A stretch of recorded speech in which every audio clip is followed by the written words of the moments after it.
I'm Ken Cotter with Consolidated Land Services. We're a civil engineering and land surveying firm located here in Mountain Home, Arkansas. My profession is a civil engineer.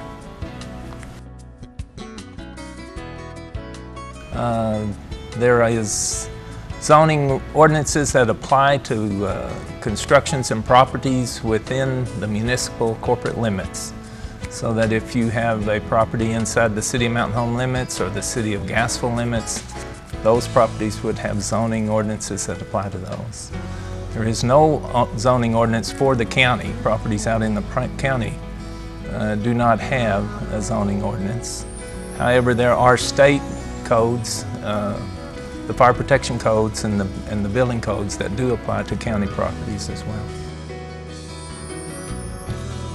Okay, the zonings vary somewhat from municipality to municipality, but they are generally along the same lines. The residential zonings would break down in various classifications from R1s through R5s, and I will speak to the City of Mountain Home zoning specifically. The residential zonings for R1 is for single-family housing, a single dwelling for each lot, and then there is an R1A which addresses duplexes for 2 dwellings per structure on each lot. Then after that we would have the residential R2, which would be for single dwellings as well as duplexes. And we would also have an R3, which is single families, duplexes, and multi-family units. The multi-family units would be limited to 4 units per structure. The R4 is actually the same as the R3, however it would allow for 8 units within each structure, a maximum of 8 units per structure. The final residential zoning would be R5.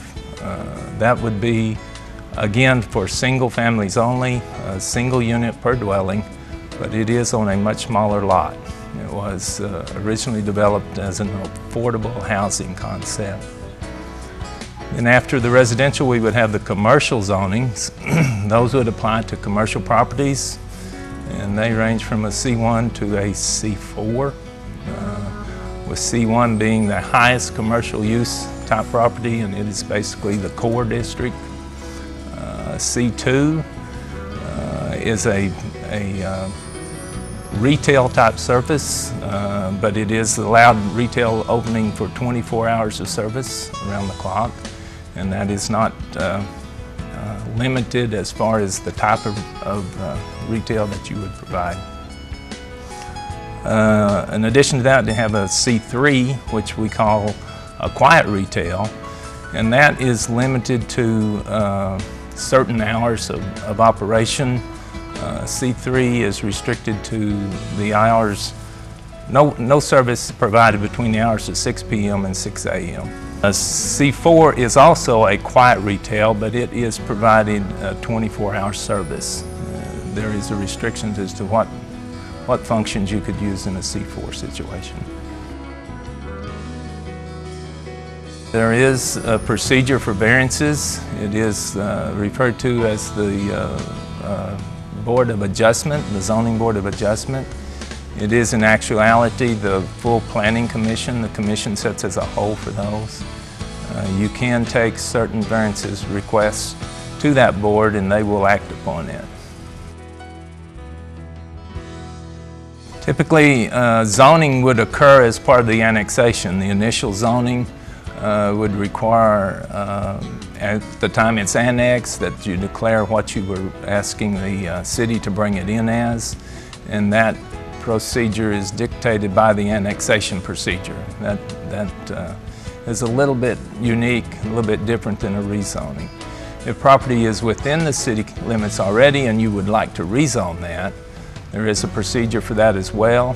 It does involve publication in the paper, providing of a public meeting with a public hearing, and it requires action not only by the Planning Commission but also by the City Council. and those procedures are set forth in the ordinance itself. The building inspector's office is the enforcing agency for the mountain home ordinance. If the property's within other municipalities, i.e. Gasville or Lakeview, then they would need to contact those city halls. That's correct. The procedures are set by those municipalities as well. If there's any questions regarding properties, what they're zoned, or if we can assist with any questions regarding zonings of particular parcels, you can contact us at 425-6161. Send us an email at clsi@mountainhome.com, or you can contact the respective building inspections departments.